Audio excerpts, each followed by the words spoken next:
আসসালামু আলাইকুম। সকলকে আমন্ত্রণ জানাচ্ছি সাধারণ কথা ইউটিউব চ্যানেল থেকে। আমাদের বাংলাদেশের রাজনৈতিক পটভূমি পরিবর্তনের পরে আওয়ামী লীগের নীতি নির্ধারণী যে সকল নেতা ছিল তারা এই মুহূর্তে দেশের বাইরে অবস্থান করছেন। তাদের মধ্যে একজন হলেন সাবেক পররাষ্ট্রমন্ত্রী হাসান মাহমুদ। হাসান মাহমুদকে নিয়ে অনেক নাটক আমরা দেখেছি।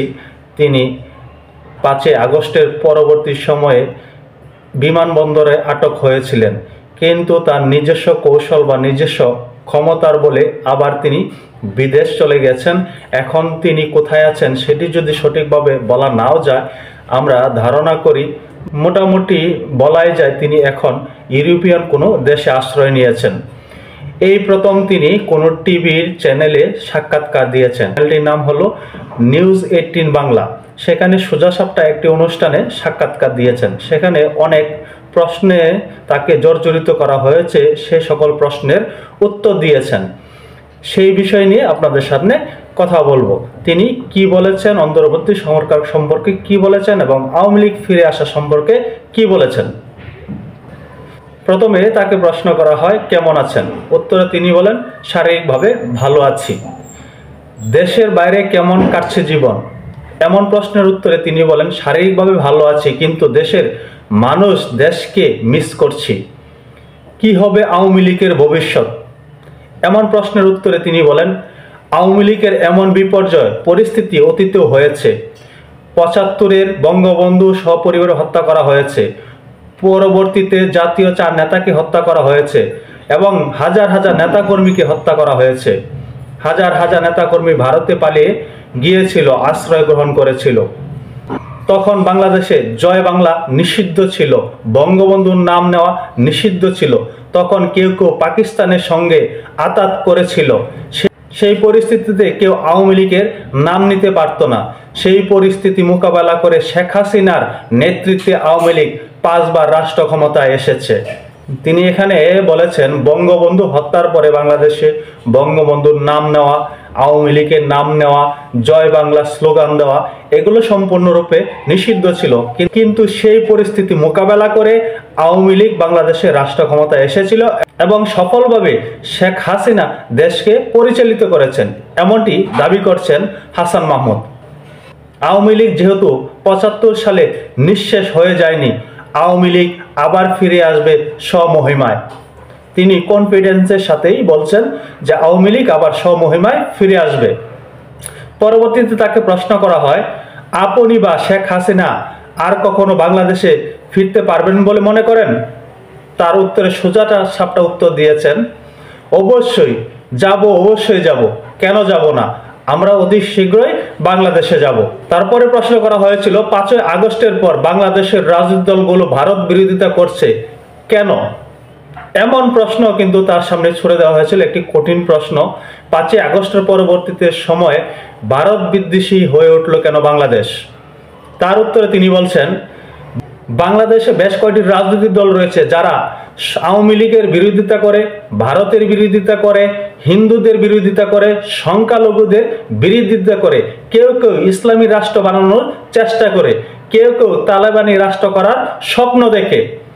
তারা এখন ভারত বিরোধী, তারা এখন পাকিস্তানপন্থী হয়ে উঠেছে। সেই মহলটি এখন তৎপর রয়েছে ভারতের বিরুদ্ধে, এমনটি তিনি বলেছেন।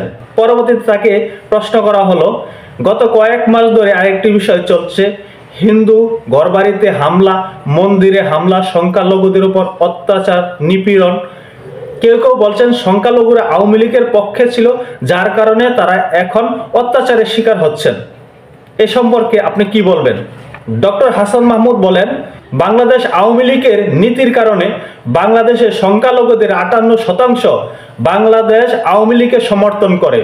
সকল সংখ্যালঘুরাই আওয়ামী লীগকে ভোট দেন। সেখানে হিন্দু, খ্রিস্টান, বৌদ্ধ যারা রয়েছেন সংখ্যালঘু সকলে আওয়ামী লীগকে বেশি পছন্দ করেন। আওয়ামী লীগের সময়ে তারা নিরাপদ বোধ করেন, এই জন্য আওয়ামী লীগকে সমর্থন করেন। এই আওয়ামী লীগকে সমর্থন করার কারণে যদি তাদের ঘর বাড়ি মন্দির তাদের জীবন নাশের হুমকি এরকম ঘটনা করে, তাহলে বুঝেন একটি দেশের অবস্থা এখন কোন পর্যায়ে দাঁড়িয়েছে। একটি দেশে যদি সংখ্যালঘু বা কোনো মানুষ যদি কোনো রাজনৈতিক দলকে সমর্থন করে এই জন্য যদি তার জীবন নাশ হয়, ঘর বাড়ি পুড়িয়ে দেওয়া হয়, তাদের উপাসনালয় পুড়িয়ে দেওয়া হয়, তাহলে সেই রাষ্ট্র তো তালেবানি রাষ্ট্রের দিকেই এগোচ্ছে। এরপরে তাকে একটি কঠিন প্রশ্ন করা হয়, সেটি হলো ইউনূস সরকার বলছে আগে সংস্কার পরে নির্বাচন। বাংলাদেশে যে পরিস্থিতি, আপনি কি মনে করেন এই পরিস্থিতিতে নির্বাচন বা ক্ষমতা হস্তান্তর করা সম্ভব? এই প্রশ্নের পরিপ্রেক্ষিতে তিনি ডক্টর ইউনূসের ব্যাপক প্রশংসা করেছেন, তার প্রতি শ্রদ্ধা জ্ঞাপন করেছেন এবং তিনি বলেন, দেখুন ডক্টর ইউনূসের প্রতি আমার যথেষ্ট সম্মান শ্রদ্ধা আছে। শ্রদ্ধা রেখেই বলতে চাই যে সংস্কার একটি চলমান প্রক্রিয়া। এই বিষয়ে বিএনপি বক্তব্য রেখেছে। বিএনপির পক্ষ থেকে বলা হয়েছে সংস্কার করবে একটি জনপ্রতিনিধি দল, যাদেরকে মানুষ ভোট দিবে নির্বাচিত করবে, তারাই সংস্কার করবে। এবং আমি মনে করি সংস্কারের মূল কাজ হলো নির্বাচিত প্রতিনিধির হাতে। তিনি আরো বলছেন, আমি মনে করি নির্বাচিত সরকারের কাছে ক্ষমতা হস্তান্তর করে দেওয়া প্রয়োজন, সংস্কার তারাই করবে। হ্যাঁ, সংস্কারের একটি রোডম্যাপ সাজেস্ট করতে পারে এই অন্তর্বর্তী সরকার। নির্বাচিত সরকার দেখবে কতটুকু সংস্কার করা সম্ভব, সেটি নির্বাচিত প্রতিনিধিদের কাজ। সেই নির্বাচিত প্রতিনিধিরা এই কাজটি করবে। নির্বাচিত করার জন্য একটা অবাধ সুষ্ঠু নির্বাচন লাগবে এবং সেই নির্বাচন আওয়ামী লীগকে নিয়েই হতে হবে। যে দল স্বাধীনতা নেতৃত্ব দিয়েছে, যে দল 5 বার ক্ষমতায় এসেছে, সেই দলকে বাদ দিয়ে তাদেরকে দমিয়ে যদি নির্বাচন হয়, নির্বাচন তো কখনো গ্রহণযোগ্য হবে না। এখানে তিনি বলছেন আওয়ামী লীগকে বাদ দিয়ে যদি নির্বাচন করার চেষ্টা করা হয়, তাহলে সেটি সারা বিশ্বে কোথাও গ্রহণযোগ্যতা পাবে না এবং বাংলাদেশেও পাবে না। এরপরে তাকে প্রশ্ন করা হয়, আপনারা কি নির্বাচনে লড়ার মতো জায়গায় আছেন? কঠিন প্রশ্ন। তিনি উত্তরে বলে আছি, কেন নয়, আওয়ামী লীগ তো আর ছোট কোনো রাজনৈতিক দল নয়। এরপরে তাকে যে প্রশ্নটি করা হয়, এই সকল প্রশ্নের মধ্যে সবচেয়ে কঠিন প্রশ্ন ছিল, সেটি হলো বাংলাদেশটা চালাচ্ছে কারা? জামাত, বিএনপি, ছাত্রনেতা? ইউনূস সাহেব কিভাবে চলছে? ইউনূস সাহেব কি সত্যি চালাচ্ছে নাকি পিছন থেকে অন্য কোনো শক্তি দেশ চালাচ্ছে? এই প্রশ্নের উত্তরে তিনি একটু হাস্যরস যোগ করেছেন। তিনি বলছেন, সেটি আমারও প্রশ্ন। ছাত্ররা যে দাবি করে সেই দাবি সরকার মেনে নেয়। তাই আমার কাছে মাঝে মাঝে মনে হয় সত্যিই কি ডক্টর ইউনূস দেশ চালাচ্ছেন নাকি অন্য কেউ চালাচ্ছেন? তিনি নিজেকে নিজে এই প্রশ্নটি করে থাকেন। আমার কাছে মাঝে মাঝে মনে হয় ডক্টর ইউনূস সাহেব কি জিম্মি? তিনি কি কোনো গোষ্ঠীর কাছে জিম্মি হয়েছেন, নাকি তার নিজস্ব এজেন্ডা বাস্তবায়নের জন্য তিনি কৌশল অবলম্বন করছেন এই ছাত্রদেরকে সামনে এনে? তাই এখন ক্ষমতা কার হাতে রয়েছে সেটি বলা মুশকিল। এরপরে ডক্টর হাসান মাহমুদকে প্রশ্ন করা হয়, এই মুহূর্তে বেগম জিয়া চিকিৎসার জন্য দেশের বাহিরে, তাহলে ইউনূস সাহেব ফাঁকা মাঠে গোল দিচ্ছে কিনা? এর উত্তর তিনি বলেন, না, শেখ হাসিনা দেশের বাহিরে, কিন্তু হাজার হাজার নেতাকর্মী এখনো দেশে। এদিকে শেখ হাসিনা প্রতিনিয়ত দেশে নেতাকর্মীদের সাথে যোগাযোগ রাখছেন। বেগম জিয়া দেশে নেই, তার দল তো আছে, নেতাবিন্দুরা আছে, তাই ফাঁকা মাঠে গোল দেওয়ার কোনো সুযোগ বাংলাদেশে নেই। এখানে তিনি একটি গুরুত্বপূর্ণ তথ্য দিয়েছেন, সেটি হলো শেখ হাসিনা প্রতিনিয়ত দেশের এবং দেশের বাইরে যে সকল নেতাকর্মী আওয়ামী লীগের রয়েছে তাদের সাথে যোগাযোগ রক্ষা করে যাচ্ছে প্রতিনিয়ত। এরপরে তিনি আরো একটি মজাদার কথা বলেছেন, সেটি হলো, দেখবেন বাংলাদেশে রিকশাওয়ালারাও যদি বিক্ষোভ করে তাহলে বলা হয় সেই স্বৈরাচার ফিরে এসেছে। নার্সরা যখন বিক্ষোভ করে দাবি নিয়ে তখন বলা হয় নার্স রূপে স্বৈরাচার ফিরে এসেছে। তিনি আরো কয়েকটি বিষয় যোগ করেন, সেটি হলো তিনি বলছেন, দেখবেন বাংলাদেশে যদি রিকশাওয়ালারাও বিক্ষোভ করে তাহলে বলে রিকশাওয়ালা রূপে স্বৈরাচার ফিরে এসেছে। বাংলাদেশে নার্স যারা রয়েছে তারা যদি আন্দোলন করে তাদের দাবি নিয়ে কথা বলে তাহলে বলে নার্স রূপে স্বৈরাচার ফিরে এসেছে। যখন অটো চালকরা বিক্ষোভ করে তাদের দাবি নিয়ে তখনও বলে স্বৈরাচার ফিরে এসেছে।